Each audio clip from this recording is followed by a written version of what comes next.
So I'd just like to start off by saying thank you so much, Thomas, and thank you so much, Jonas, for inviting me today. It feels really good to come here and speak because I think that the community that we have here is really something quite special. I say that we owe a huge deal of gratitude to Thomas because just for the way that he set the tone on the initial meetup that I went to, I think that he made a very human impression on all of us, and it made it feel like we're all here because we're interested. We're all here because, and none of us is perfect. Nobody here knows everything, and we're just here to learn, all of us. And it's okay to be ourselves. I work in the corporate world, so it's hard sometimes to find the communities where you feel like you can really be yourself and talk about the things that excite you at a personal level. And the stakes doesn't have to be so high all the time. There's no punishment for being stupid. And I think it's sometimes easy to forget just how important these communities are. I mean, some people believe that the foundations of cryptocurrency is math, that it's cryptography, but in reality, it's the communities that we have that breathe life into the protocols that we build. A private key is just a cryptographic curiosity if it weren't for the market and the humans in that market that design these strings of information value. So I think that the cryptocurrency revolution is happening in here right now, much more than it's happening in the mining halls of Bitmain, for instance. Another thing that excites me is because I get to talk about something that really excites me, which is consensus mechanisms.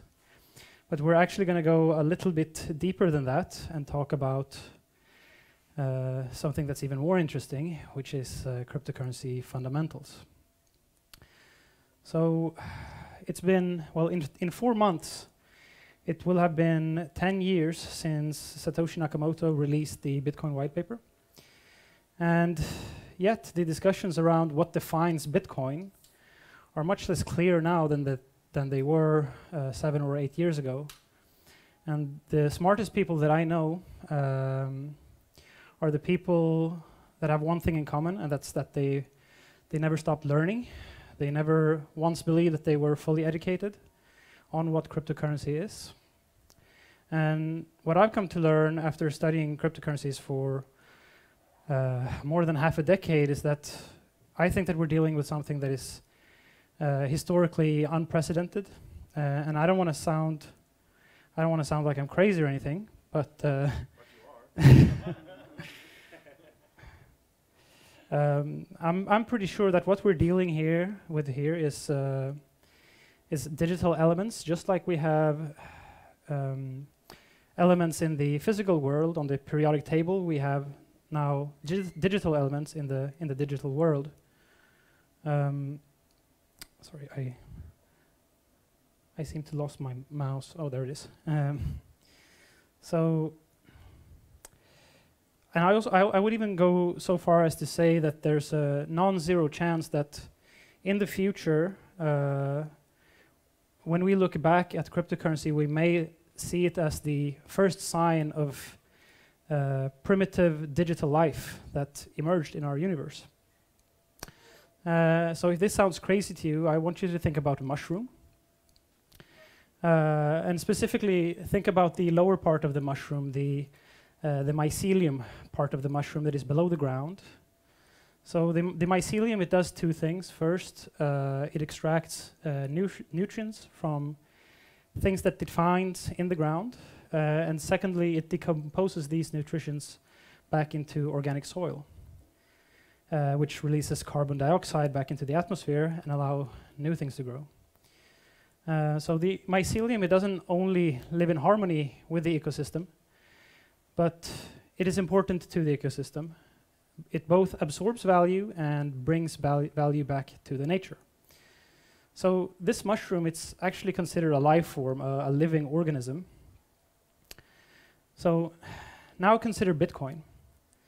So it's not a network of mycelium branches, but it is a network of computers. And it absorbs resources provided to it by the human species in the form of electricity, and it provides a service back to the human species in the form of a censorship-resistant platform where we can conduct commerce. So the censorship-resistant feature of Bitcoin, the fact that this is a payment system that anyone can use and that nobody can stop you from using, is what makes Bitcoin unique.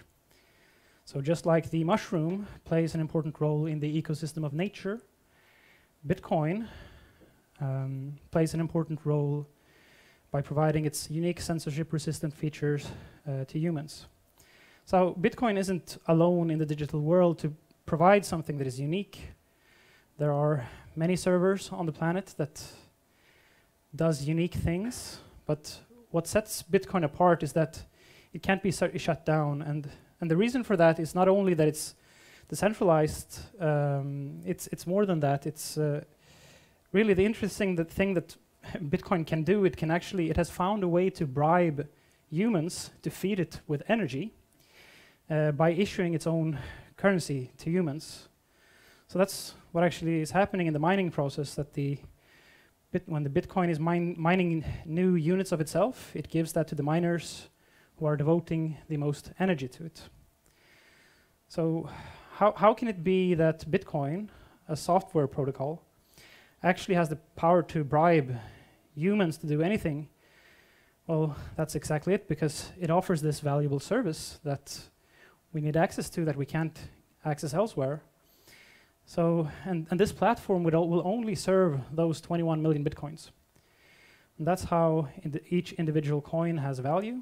And so, because of the fact that Bitcoin pays for itself, Bitcoin doesn't live for the grace of humans. We actually need Bitcoin just as much as Bitcoin needs us. Just like the mushroom needs the nutrition in the ground, and the ecosystem needs the mushroom. So if this still sounds far-fetched to you, think about what exactly constitutes a life form. If you look at the ultra-simplistic organisms, where do you draw the line where life begins and life ends? Is it somewhere between the amino acids and the proteins? Or is it somewhere between the proteins and the bacteria? So what constitutes a life form doesn't suddenly appear in one discrete step. We only have things that go from less alive to more alive, and when the complexity and the sophistication of the composition of something becomes sufficient that we feel that that thing behaves organically, then we say it's alive. So is then Bitcoin not sufficiently organic? I mean, it has a heartbeat. Every 10 minutes in the blockchain there's a pulse. And if you put your ear next to the server halls of Bitmain, you can hear Bitcoin's never-ending humming breath. So the DNA of Bitcoin has been used to breathe life into other digital mushrooms.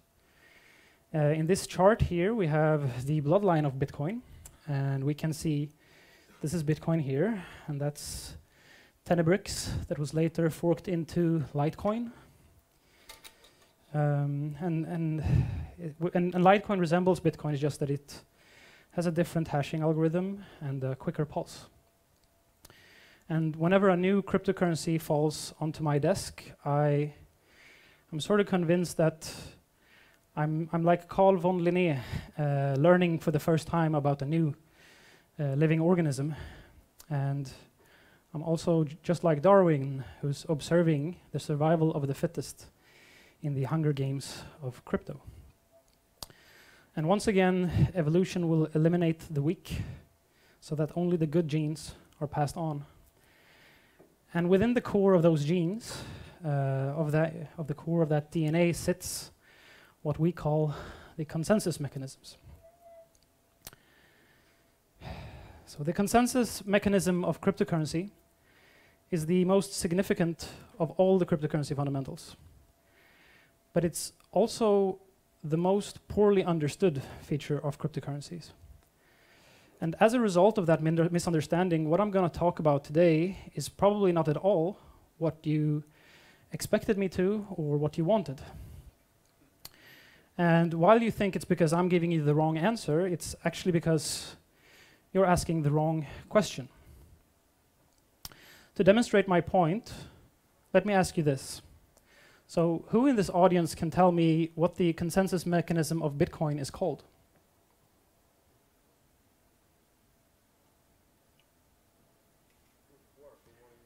Proof of work, right. So if you're of course right. So the name of the consensus mechanism in Bitcoin is without a doubt called proof of work.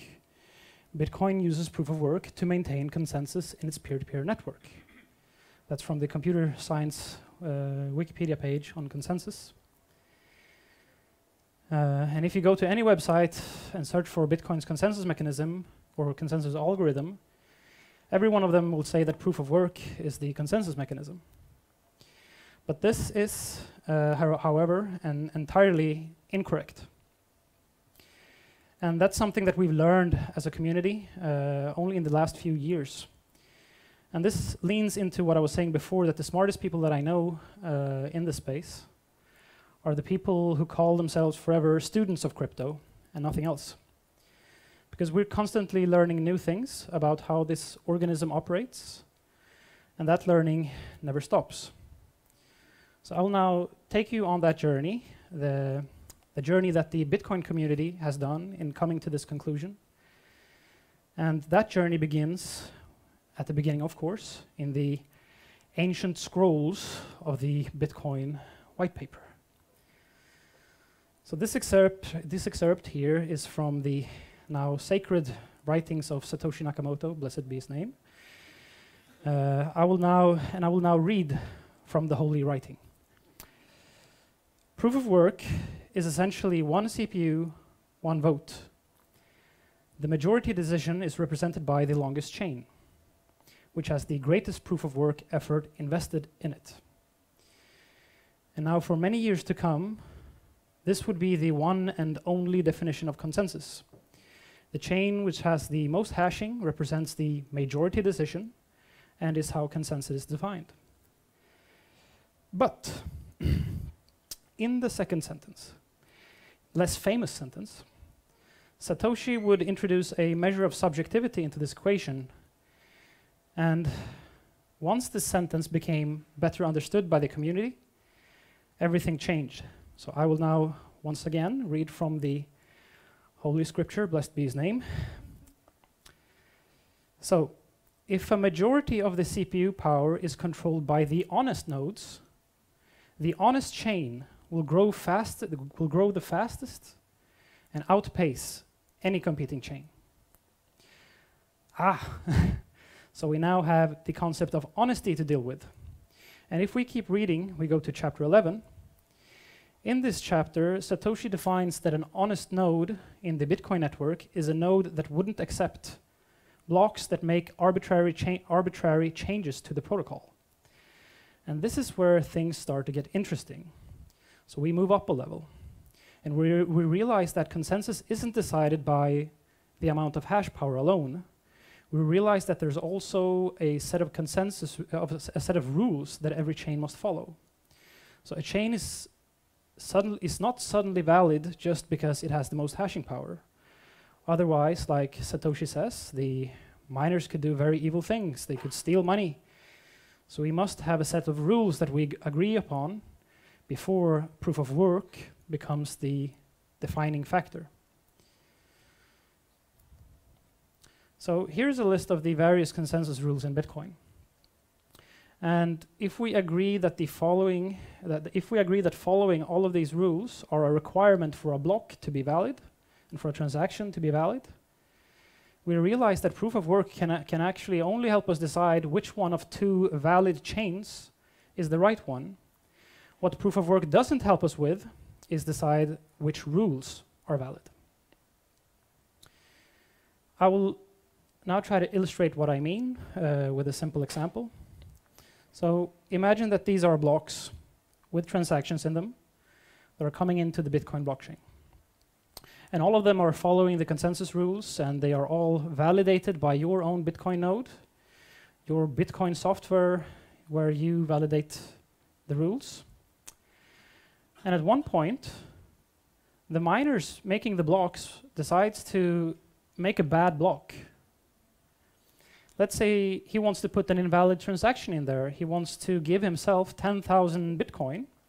So of course, your Bitcoin software will detect that he's breaking the consensus rules and will simply ignore the block by the miner. And later, when some other miner makes a valid block, then the valid chain continues. Now, if you look at this system, you have one chain here, that's the valid chain. But you actually have a longer chain here with more proof of work, and that chain doesn't automatically become valid just because it has more proof of work. So we now know that proof of work actually isn't the thing that creates the consensus within the system. It is the agreement of the rules in the system that is the foundation for consensus. And the miners are just one part of the system here. There's a much bigger part of the puzzle, which are all these people who are validating the blocks that the miners create.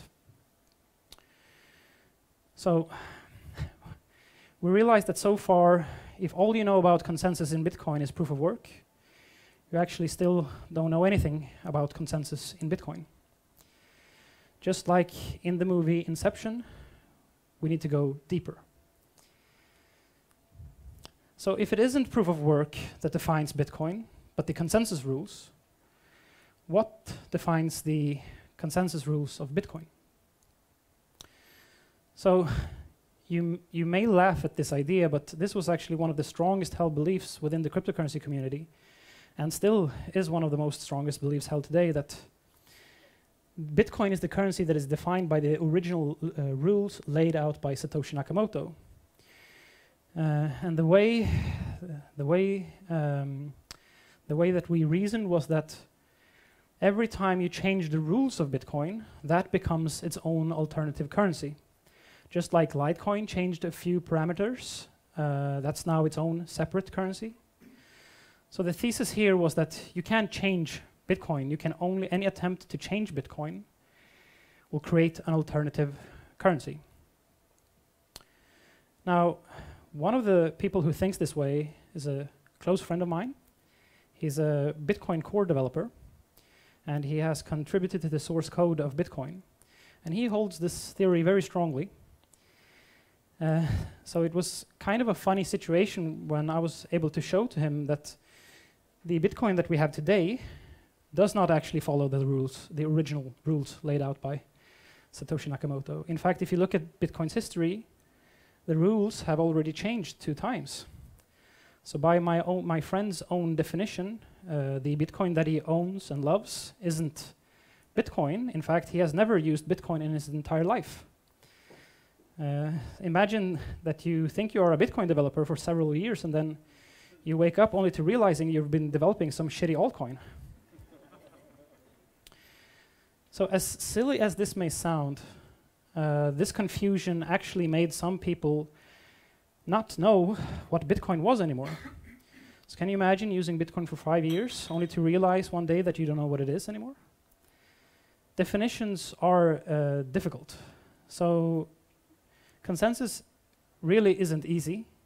And right now the Bitcoin community are desperately trying to figure things out.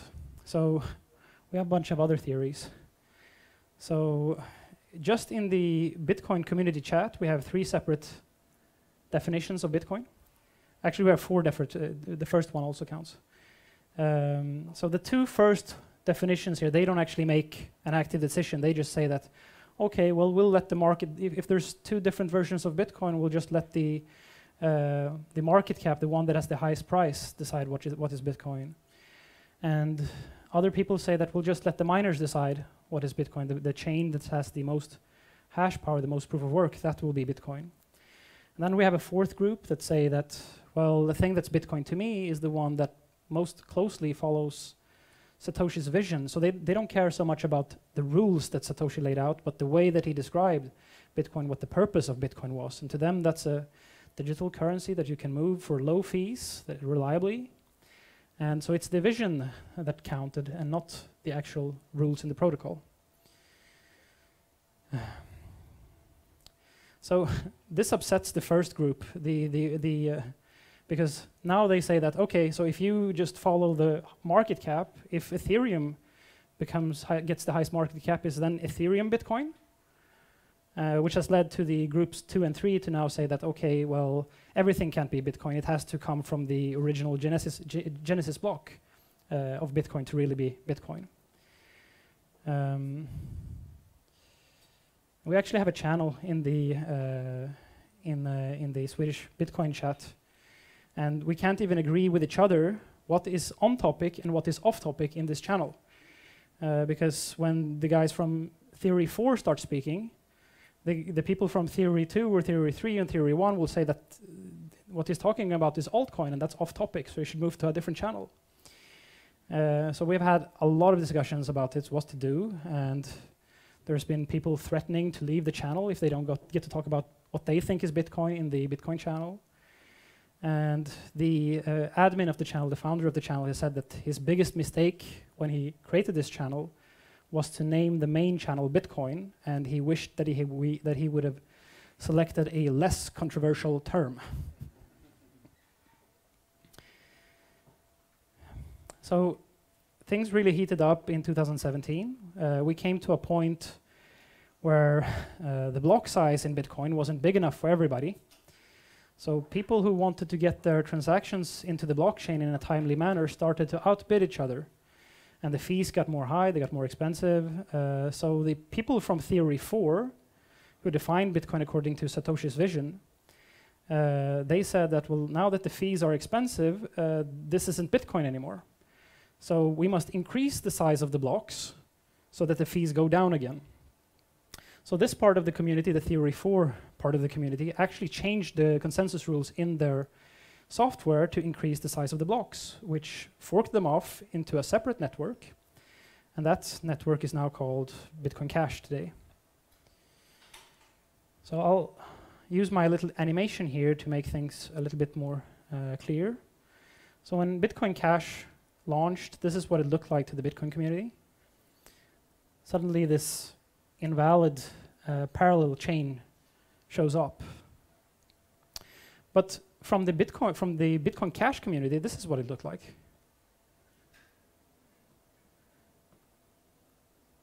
So there was an invalid chain that kept creating these small blocks that were no longer Bitcoin. And another thing that went completely crazy in this example is that Bitcoin Cash made some changes to their difficulty algorithm, which regulates how easy it is for miners to find blocks. So even though that the value of the Bitcoin Cash chain was 10 times lower, it was also 30 times easier to find blocks, which made it more profitable for miners to be on the Bitcoin Cash chain, so that at some points the hash power of Bitcoin Cash was actually, there were more miners that were mining on Bitcoin Cash than were mining on Bitcoin. And if we think about that Theory 2 that we had previously, or Theory 3, that the chain with the most proof of work is Bitcoin, then we can see that these definitions are not so reliable. And markets can also be irrational, especially Korean markets. They're very prone to hysteria, fear of missing out. So we almost saw the Bitcoin Cash market cap overtake Bitcoin on the Korean exchanges for a small, shortened time. So what happened after the split was that supporters of Theory 2 and Theory 3, they defined Bitcoin as Bitcoin, and the Theory 4 people started to define Bitcoin Cash as Bitcoin. And one of the earliest investors in Bitcoin, Roger Ver, owner, by the way, of the website bitcoin.com, he actually set up an info page on his website explaining why Bitcoin Cash is Bitcoin. And I was working at bitcoin.com as a columnist, and I actually got terminated because my views differed from the rest of the company. So we're in the situation now that we've seen that neither theory 2 or theory 3 actually functions reliably. And we can also discredit theory 4 just from the fact that there can be many versions of Bitcoin that satisfies the requirement of Satoshi's vision. So this definition doesn't actually provide any guidance in selecting either one. So we know that on its own, this definition is incomplete. And we also know that the first definition didn't work either because the rules have already changed. And this leads us back to the question, once again, what is Bitcoin? So we tried to understand what defines Bitcoin as scientists, but that didn't work. So perhaps this question is better left to philosophers than scientists and engineers. So I will now channel my inner crypto philosopher to see that if we can approach this conundrum differently. First of all, what good does a definition of Bitcoin do you personally? There can be many different definitions of Bitcoin, and even if you were to somehow come up with the best, the most logically sound definition of Bitcoin, it doesn't matter if the rest of the world doesn't agree with you. You can suggest the definition, but it doesn't matter until other people actually start using that definition. It's like, let's say you came up with the most logical spelling of the word encyclopedia, and you would still get that red squiggly line in Microsoft Word if your spelling wasn't common practice. So the rest of the world might not care about your particular definition of Bitcoin. So I propose that we use a different method to define Bitcoin, and I call that the grandma test. And the grandma test goes something like this. So if your grandmother asks you to buy her some Bitcoin, what do you buy her? Do you buy her what you think is Bitcoin under your own obscure definition of Bitcoin? Or do you buy her the Bitcoin that is commonly known as Bitcoin? Because you don't want to upset your grandma. You don't want to have to explain your weird nerd theories about what defines Bitcoin. So you just go and buy her the regular Bitcoin, and that's, I think, is the only way that we can define Bitcoin in our day-to-day lives. And that also tells you, I think, what the true consensus mechanism of cryptocurrencies actually are. It's an informal agreement among people. There is no single metric that we can use to be the defining factor, and we can impose our definitions. So we can try to make other people change their opinion, but not a single one of us can decide what Bitcoin is for everyone else. So in the end, it will be an organic collection of ideas that will compete against each other. And there might be times where there can be two just as good Bitcoins and there's no clear winner, which one of them is Bitcoin. I mean, that can actually happen. And I'm just as scared and excited about this puzzling aspect of cryptocurrencies as anyone else. But what I do know is that as much as this is a weakness, there's also a tremendous power to a form of money that has the ability to change according to our desires. So Bitcoin can become what we want Bitcoin to be, and that's probably one of the largest differentiators between digital elements like Bitcoin and physical elements like gold. So this brings us to another interesting point. If cryptocurrencies can become what we want them to be, what is it really that distinguishes one coin from another in the long term? So think for a second about the cryptocurrencies Bitcoin and Ethereum. So Ethereum copied much of what Bitcoin did, but it also innovated on top of Bitcoin with the advent of smart contracts. But now Bitcoin is actually implementing the Ethereum virtual machine through its rootstock drive chain. And Ethereum, in turn, is copying the Lightning Network concept from Bitcoin through its Raiden protocol. And even IOTA is copying that, but it calls it flash channels instead.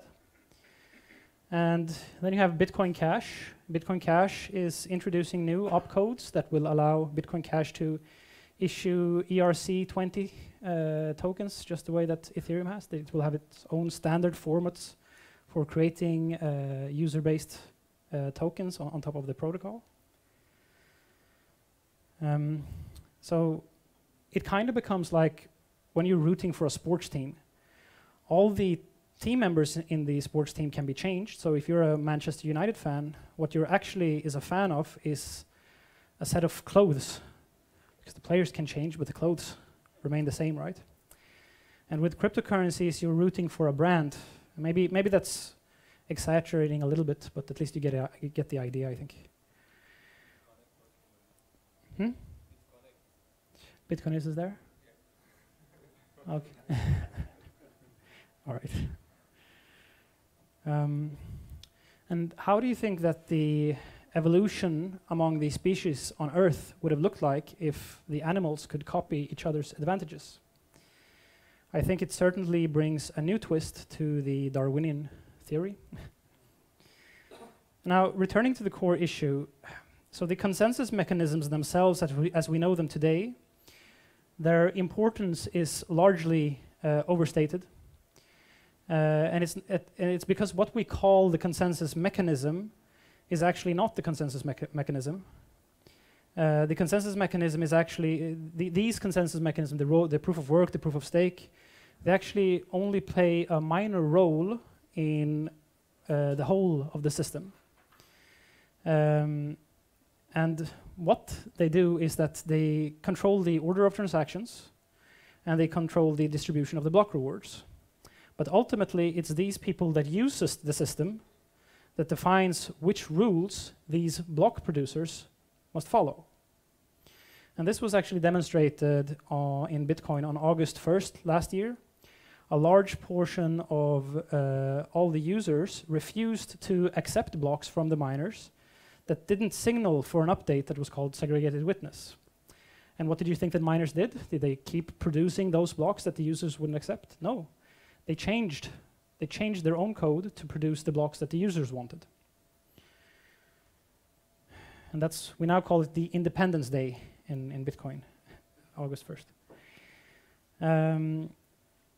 But sadly, the idea that miners define consensus is so widespread that there's even a specific page on Bitcoin Wiki to try to dispel that myth. And you can go here and read the arguments why this is actually untrue. So this realization, of course, it has huge consequences for everything else about crypto, not only Bitcoin, because it doesn't only mean that the miners don't control Bitcoin. It also means that the stakers in Ethereum won't control Ethereum. And the block producers in EOS won't control EOS. Not even the validators in Ripple will control Ripple, because there will also be users in Ripple that validates that all the rules are being followed. And as much as I hate to say it, neither does the coordinator in IOTA.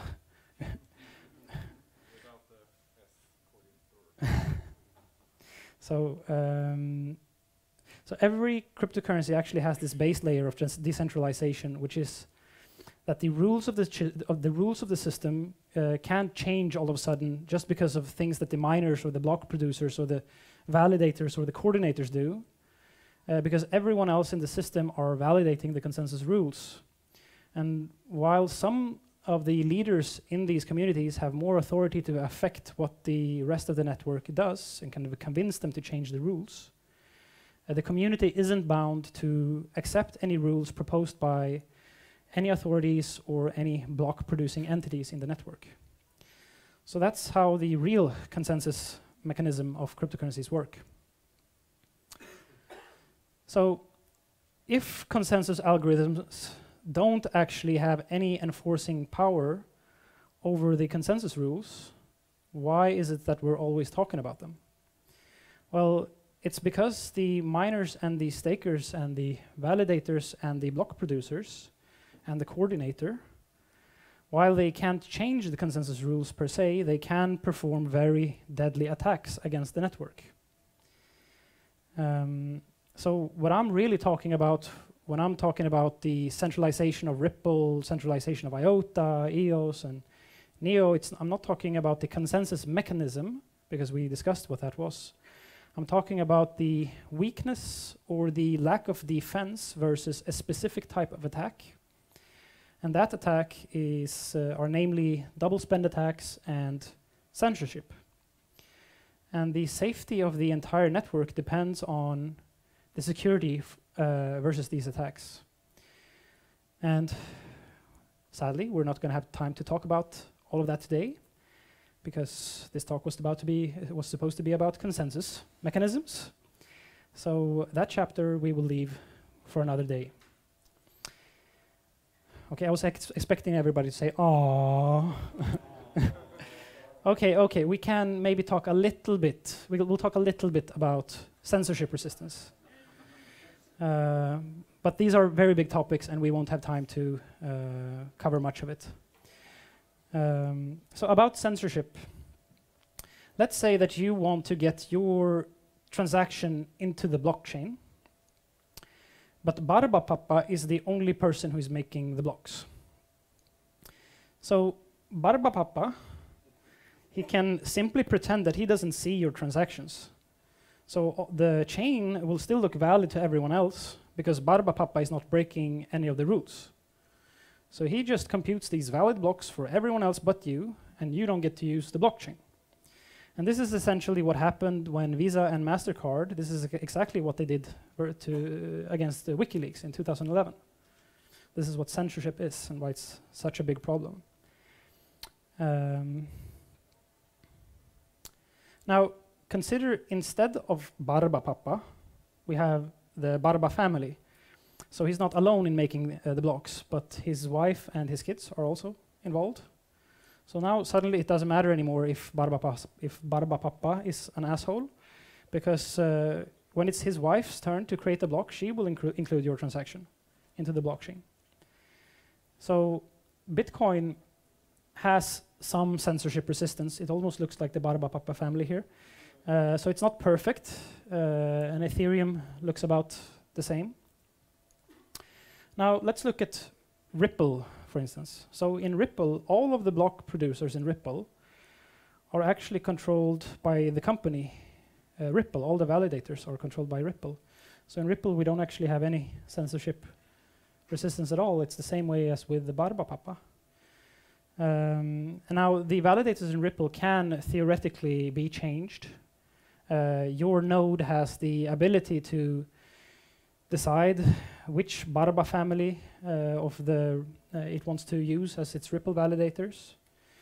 But recent research into the Ripple consensus algorithm has shown that your Barba family can only be 10% different than the rest of the network.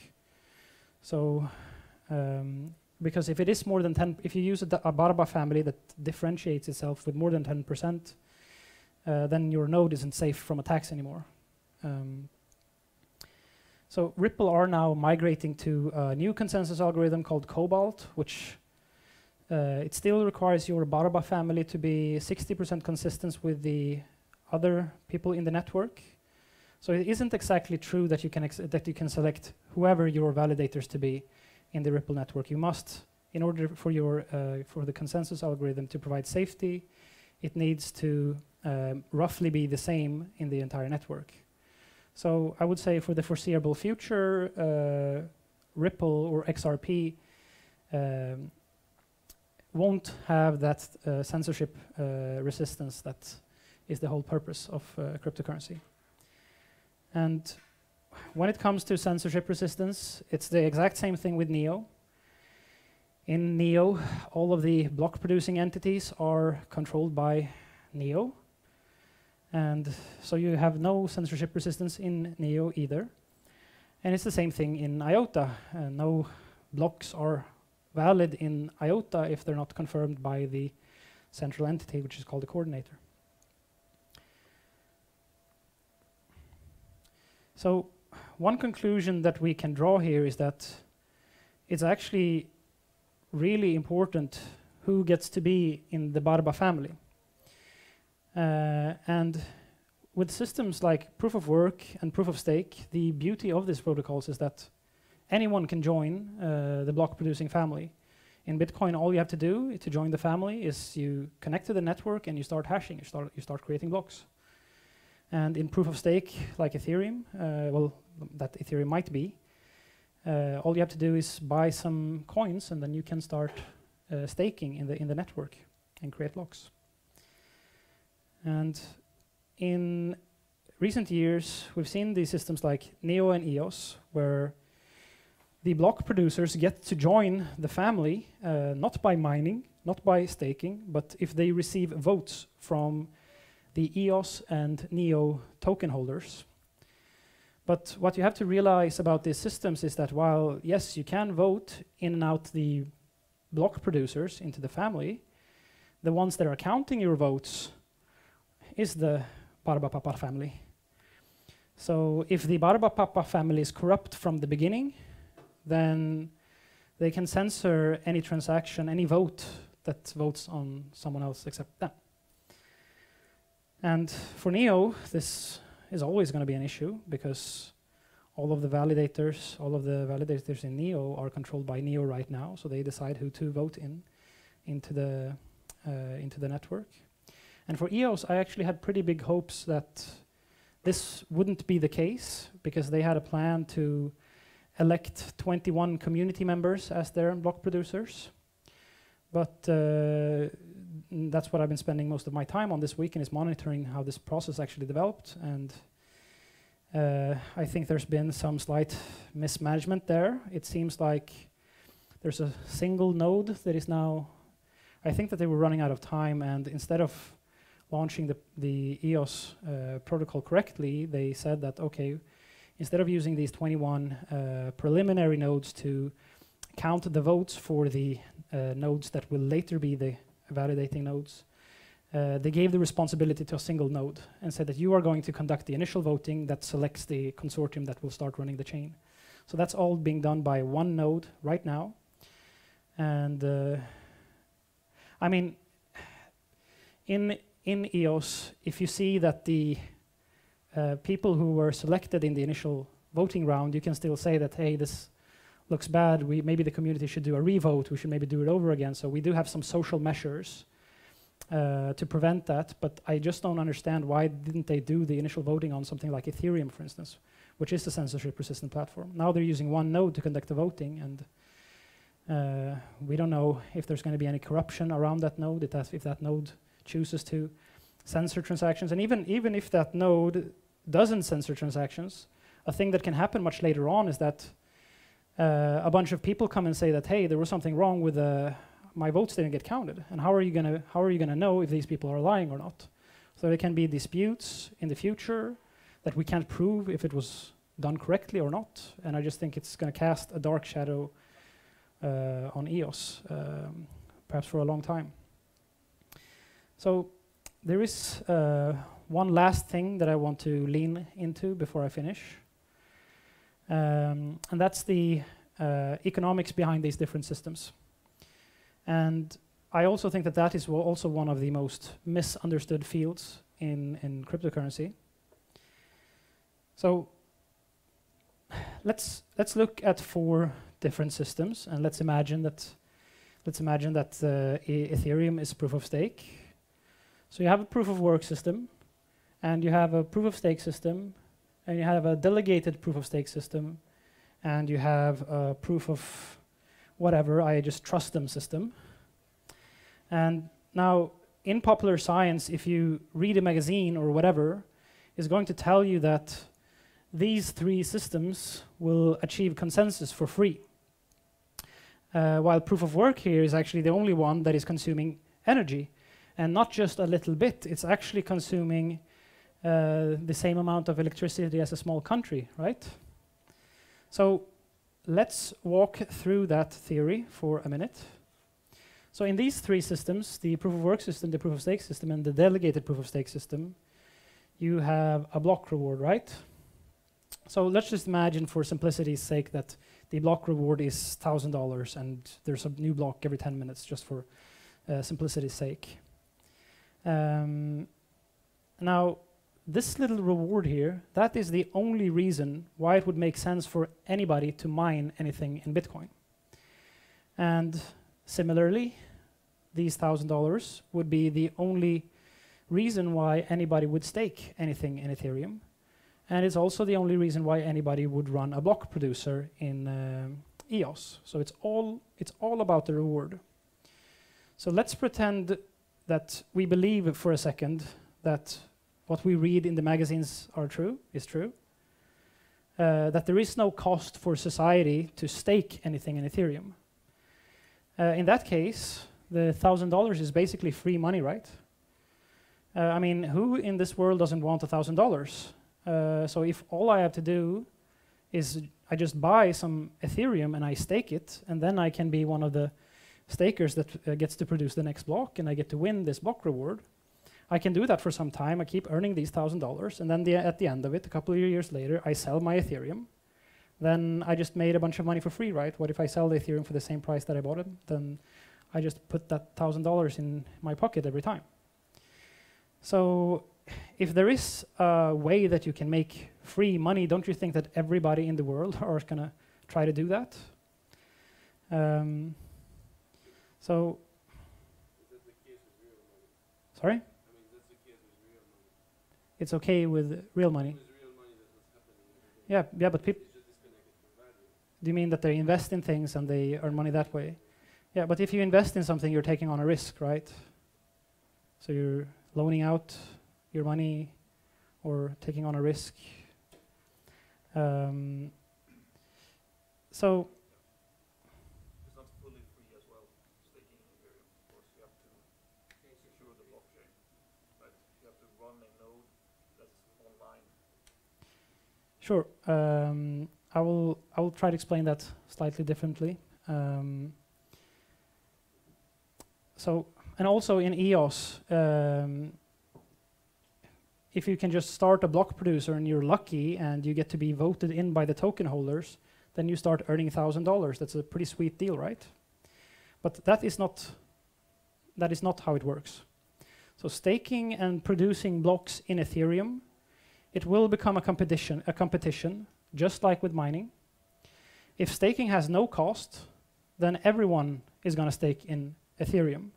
So if I have, let's say I have $1 million in Ethereum, and because I have so much stake, I keep winning the chance to produce a block in Ethereum, so I'm making $1,000 every day.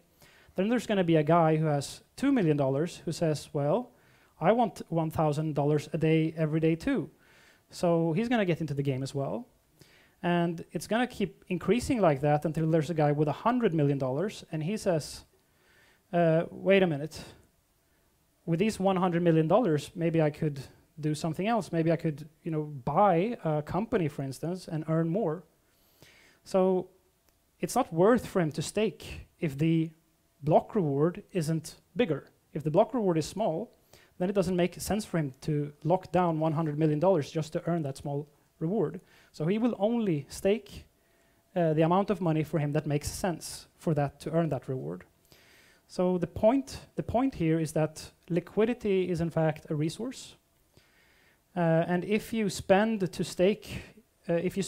your liquidity to stake in Ethereum, then you can't use that for anything else. So there is a cost, and that is a cost in liquidity. And the world, this planet, needs liquidity. Otherwise, global investments would stop. We would go into an economic recess. So how much value that is being spent on staking or mining is completely regulated by this block reward here. If you double the reward, you'll double the amounts that are being staked. And just the same as if you double the reward in Bitcoin, you would double the hash power that is being produced in the network. So both the miners in Bitcoin and the stakers in Ethereum will try to consume no more than $999 in resources to make sure that they are making a profit out of mining and staking. So the economic models of proof of work and proof of stake are actually the same. It's just that in proof of work, it's so much easier to measure because you can see on the electricity bill how much money have I spent. But it's harder for us to assess how much has locking down this amount of capital actually cost me and cost the rest of the world in lockdown liquidity. And the impact on the society is the same. And in EOS, people are competing to be the block producers. And the way that you compete to be a block producer is you run a very high performance server. And if we consider that the highest performance servers are the ones that will get to be the block producers, then you will see block producers spending around $999 in maximum to be that block producer who gets to earn the block reward. And in the case of EOS, they actually have those expenses. They pay it to the server halls that they rent. So that's actually no different from Bitcoin mining at all. And so Ripple is the only one that actually stands out.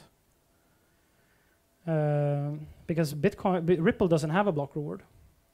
Instead, it has a tiny piece of transaction fees. Actually, I don't know if that transaction fees goes to the Ripple miners or if it just burned. I think it might just be burned, so it might be totally zero here. It's burned. Yeah. So the supporters of Ripple say that our consensus algorithm is definitely the cheapest one. But then there's actually no economic model and no economic incentive to run a validator in Ripple. So who's going to do it? Well, Ripple thinks that the banks are going to run the validators. And we should simply trust the banks to run these validators honestly, because it would be too big of a scandal if they would collude with each other. And I'll say, I mean, that does sound like an improvement for the fiat banking system, because they would kind of be able to keep tabs on each other. But it also relies on a trust model that was kind of the opposite reason why we all got into crypto. So yeah, Ripple may be cheaper, but it doesn't really give you anything new either, because you're still trusting the banks. So I still think it's really interesting to compare proof of work and proof of stake, but it's not, I wouldn't look at the environmental impact because I'm convinced that they're the same. I think that there are much more interesting nuances between proof of work and proof of stake that you can analyze. For instance, what happens if somebody tries to double spend in Bitcoin? Then we realize that, okay, some miner owns more than 51% of the hashing power. So now we can censor transactions and the network isn't secure anymore. So what the Bitcoin community would have to do is we would have to change the hashing algorithm in Bitcoin, which would make all Bitcoin hashing hardware in the world useless, even the people who were using it for an honest, who were using it for the good of the protocol. But in proof of stake, you don't really have that disadvantage, because if you are staking your coins and you use your chance to make a block where you try to steal people's money, then people can simply burn your specific coins that you staked. So in proof of stake, then we can punish the individuals who do try to cheat the system. Whereas in proof of work, we don't have any way to see which part of the hash power was the bad hash power. But in Ethereum, we can see which coins were staked for malicious reasons. But proof of stake also has other drawbacks, because if you start up a new node in a proof of stake blockchain, then you will always have to trust somebody to provide you with the right blockchain. But in Bitcoin, you can always look at the headers and see how much hashing power has actually been done, how much money has been produced to how much money has been spent to produce this blockchain, just by looking at the proof of works in the headers. So it's much more secure in that sense. So it's time for conclusions. So the real consensus mechanism in crypto is not proof of work, it's not proof of stake, it's not delegated proof of stake or delegated Byzantine fault tolerance or anything like that. It's the consensus rules that is the consensus mechanism. And consensus rules are created through informal community agreements. and that might upset engineers because it's much more harder to measure. And that's why so many Bitcoin engineers wanted the Bitcoin rules to never change, because if the rules were always the same, then we could rely completely on proof of work to decide which chain was the valid one. We also know that the miners and the stakers and the block producers and the coordinators, they can't change the consensus rules. And we know that cryptocurrencies' characteristics are not set in stone. They evolve with us and with each other. And we also know that proof of stake and delegated proof of stake is not more environmentally friendly than proof of work. So that's everything that I had. Thank you, guys. Thank you so much.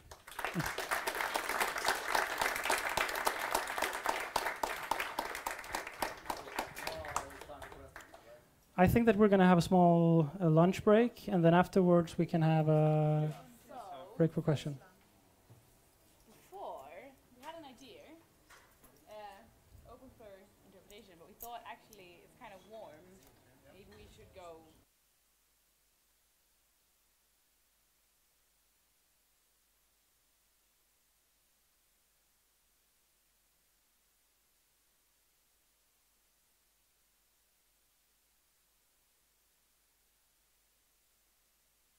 And then you can ask. Yeah, we can definitely do the Q&A now. Like 10 minutes of questions, and then you guys can help me carry the drinks outside. Sounds good. Only thing is, can you repeat the question when they ask them? Can you repeat it Sure. so that? Sure, no problem. Yeah, I can censor your questions if I feel like if I don't approve with them. Yes, Thomas. So, very interesting. So how proof of stake, then you kind of slow the world down because you lock up capital. And how does that relate to burning like energy? Is it because it's less wise? Well, the way I see it, in order to make resources produce value, you can invest them in things. If you spend resources on a Bitcoin mining center just burning electricity, then that electricity doesn't go to anything particularly useful. And if you lock down capital, then that's capital that isn't invested into the world, that gets locked down. So just like the resources in Bitcoin gets burned away, these resources are locked down and you can't use them for anything valuable. So it should slow down the economics in the same sense.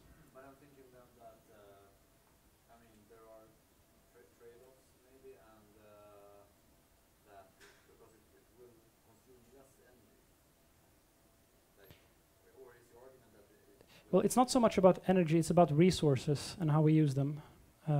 If we have the capacity to fund companies to grow and do things and produce value, if that capital is standing outside of the economy, it's not allowed to impact the economy in a positive way. And same thing with proof of, if you use that energy to just burn it on producing heat that has no particular use, then that also doesn't get reinvested into the economy. But I agree that perhaps the comparison isn't one-to-one. There might be some variances. I mean, locking down capital, probably there will be much larger amounts that are being locked down in Ethereum than is actually being burned in Bitcoin. But the liquidity and locking down liquidity and burning resources isn't the exact same thing, but we can put price tags on those things. What does it cost me to lock down $1 million for 1 year? Probably around the amount of money that I would have made if I invested it into an index fund. So probably like 3% a year, so 3% of 1 million. very interesting that it is, you can actually compare it with economics. And then it's also interesting that in proof of work, like you're creating more entropy because it's burning energy. But in proof of stake, you're slowing down society because you don't have liquidity. Yeah, I think that you slow down society in both ways, because in proof of work you're burning away energy that doesn't get reinvested into companies, that doesn't produce value. So it also gets slowed down. The whole economy gets slowed down because you're burning resources that you could have done other things with. And same thing with proof of stake. You know how capital isn't allowed to enter the market because it's locked into these proof of stake protocols. So that also slows down the economy in the same way.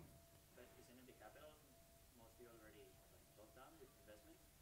Well, if you consider Ethereum to be an investment, yes, but the only thing that's going to change then is that people are going to use even more Ethereum to stake. So if I consider that, yeah, I have 100 Ethereum, but that's for me is no cost because I'm already invested in Ethereum, then you can basically stake that for you for free. And that's going to make the competition more fierce because there's a lot of people who have investments in Ethereum, which means that the how people will price what it actually costs for them to lock down the liquidity to participate in the staking is going to be factored in, so that the only result will be that there will be more capital that will be staked if people see Ethereum already as an investment. Yes? I think the comparison actually is great between them that you did. How I would phrase it though is opportunity cost. If you look at regular economics, you have this term opportunity cost, and you can read about that. What happens if you do this, you can't do this. That's basically what it is. I think it's a great phrase actually. Yeah, I just realized that I forgot to repeat people's questions. But what he said is that a better term for it is opportunity cost, and I agree with that. It's a better way and more better understood way to talk about it. Is to talk about proof of stake as a waste in opportunity cost, as an opportunity cost. Yes.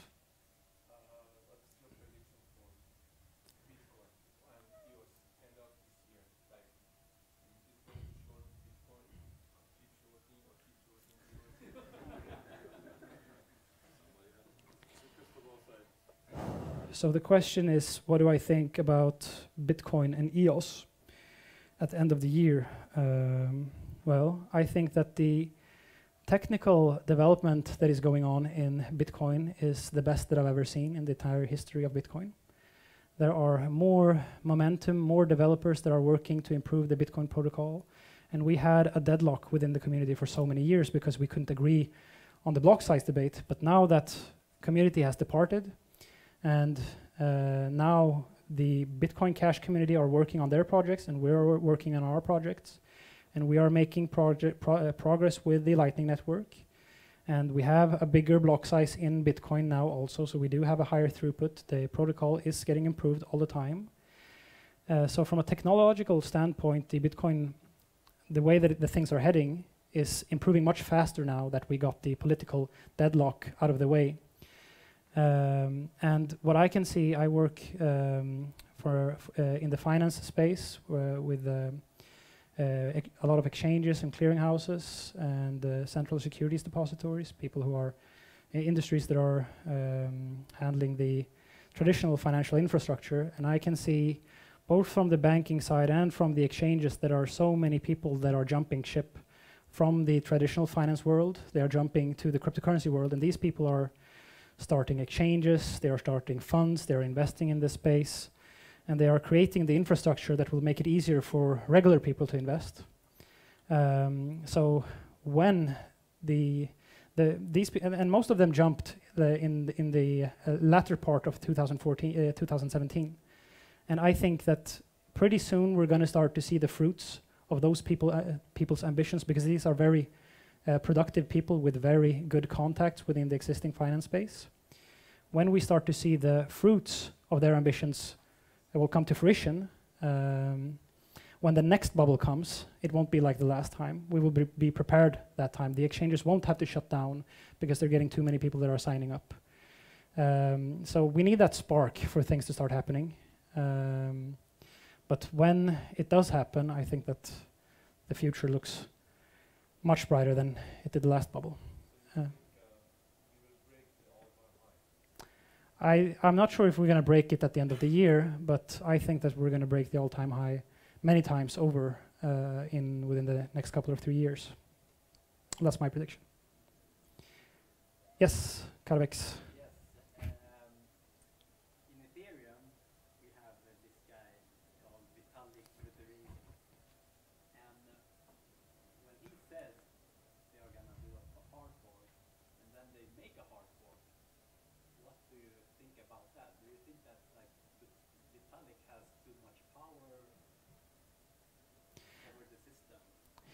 That is a hard question because I actually think that Vitalik is one of the guys in this space that has the most sound reasoning and is also one of the most intelligent guys in the space. And when you have a person who is that smart and who is able to see the big picture, then that person is able to lead much better than democracy. I mean, if you have the perfect dictator, he's going to make things much better than if you had a democracy. So just in the case of Vitalik, I think that's probably going to be fine. I think it's actually going to help Ethereum move forward better. But of course, it also, I mean, it is a huge point of failure for Ethereum if somebody would corrupt Vitalik and use him to do malicious things, or if he would lose his mind and start to do stupid things, of course. But I think that it's still so early right now in cryptocurrencies that Ethereum will probably benefit a lot from having a clear and direct leadership. And it's also one of the strengths for Ethereum has to compete with Bitcoin in some sense. And this is one of the ways that it can distinguish itself. But do you think that if he was like Satoshi, an unknown person, wouldn't it have been better if like he was still working on it but unknown? So the question is, wouldn't it have been better if Vitalik was like Satoshi Nakamoto? Well, I think we already have Bitcoin, and let's just see how that, I mean, you've seen for how many years we've been struggling within ourselves, and maybe it is that's Bitcoin's burden to carry, and these alternative protocols can let Bitcoin do that struggle. But in the end, and I know that Vitalik knows this, that at some point in time he's gonna have to step down if the protocol is really gonna be decentralized. But I think that in the initial years, it's fine to have him as a leader, and he's doing a great job, I think. All right, Jonas. Yeah, do you know if there's any research ongoing into the actual distribution of the human opinions that actually makes up the consensus? Oh, so do I know if there's any research going on into what makes up the human opinions that drives the consensus in the network? I would have to say no, I don't know that, and it's I mean, it's we're doing consensus in the dark right now, and the way that I try to assess consensus, you can't do that online because there are hordes of bots and Twitter accounts that are just spamming these opinions. It's like the what's it called, the fake news war that we have all over the world right now. But what I tend to do is you can go to conferences and you can go to meetups like this and you can talk with real people that you know, and you can get some sense of what is the consensus or not. And I think that using my social channels, I'm able to assess what different people think and how they reason. So it's not a huge problem right now for me, I would say, but definitely it would be really interesting if we could make improvements in how opinions are measured in a decentralized way. Yes? Regarding to the regulators, how do you see Swedish regulators? How do you see this kind of change? Have you heard about anything about it? Yeah, so about regulations. So I've tried to keep track of what's going on in the regulatory space for a long time, but it's changing all the time. It's the countries and the financial authorities are flip-flopping on their feet all the time. I think that they are just trying to understand how to best regulate this space that they don't know yet. And some countries have the more defensive approach, and some try to innovate by being on the front lines. And in Sweden, I don't think it's very good. I mean, we have to pay tax on every small transaction that we do. There's definitely a lot of progress that we can do in terms of how the regulatory space treats cryptocurrency. But yeah, I'm not in the regulatory space, so I can't say anything especially insightful, I think. What? I think it's exactly the way that we would expect it to be. I mean, they're doing things, they're doing something, they're not just observing, and it's a whole mixed bag of what they're doing. Some is good, some is bad, and I'm neither impressed or unimpressed towards what they're doing. Yes. If you can put 1,000 Ethereums at stake, why can't you just lend them? In other words, where or when do you see the development of lending facilities in crypto space, in cryptocurrencies? So when do I see lending facilities arise within cryptocurrency that you could, for instance, lend Bitcoin or Ethereum to other people? I mean, technically, there's nothing that prevents you from doing that today.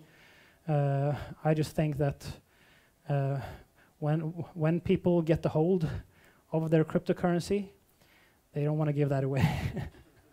Something that we give away in a way some people don't return to you. If you go to court, there's no law to protect your property. I mean, how do you think in Sweden, can you just declare that Bitcoin belongs to you? Sorry, we have to move on to some other people. Let some other people answer questions also. The enforcement rights obviously are behind all the lending development within cryptos. That's my view. Yeah, I think maybe one of the reasons that we don't see a lot of lending going on in Bitcoin is that when you're lending, you're taking on risk. You want to get some sort of return on your loan. But even just storing your money in Bitcoin isn't that enough of a risk for most people. They can be compensated for it with an additional interest rate. Yeah. I mean, you can do that already today. And I think that there are some platforms that allow you to do that. Yeah, Salt is one of them. So there are things that are happening. It's just not a very big thing yet. All right, another question. The last one. Okay, the last question. So if you go back to proof of stake, and we have this allocated capital, and we look at it from a macro perspective, so there's going to be billions or trillions within like Ethereum, EOS, and other proof of stake currencies. And what drives like how much dollars you can invest or allocate is how much like you get access to, and that is controlled by your nation. That's controlled by the national bank, controls the interest rate. Have you thought something like 2, 5, or 10 years if the proof of stake becomes the normal and the cryptocurrencies become very big? How nations could compete, like we see interest rates competition across Europe, like US and China, last 10 years? And does interest rate be like one big factor here to be to allocate capital and proof of stake as a factor? So I'll try to rephrase your question. So if I think it's possible that we're going to see central banks partake in the staking in EOS and Ethereum, for instance, to get a return on that in order to produce an inflation into society. Is that your question? To take control of the currency. Oh, okay. So you mean by buying up coins in the protocols to be able to stake them to elect block producers, for instance. If it becomes that we don't invest too much in startups and the society, but more in the currencies, which we might do in 20 years. So perhaps if instead of there being, the EOS token holders that are electing the block producers, you're thinking that maybe it's central banks that have large amounts of stake that are, calling the shots in the protocols because they have so much stake in that. Kind of like they have gold reserves right now, they would have EOS reserves and try to control the protocols that way. It's definitely possible. Yeah, I mean, that could definitely be possible. Actually, in EOS, these token holders can vote on what the inflation rate would be. So you could have a consortium of central banks deciding the inflation rate in EOS, which is why we should all stay with Bitcoin. Don't use anything else. All right, that was the last question. Thank you, guys. Thank you so much.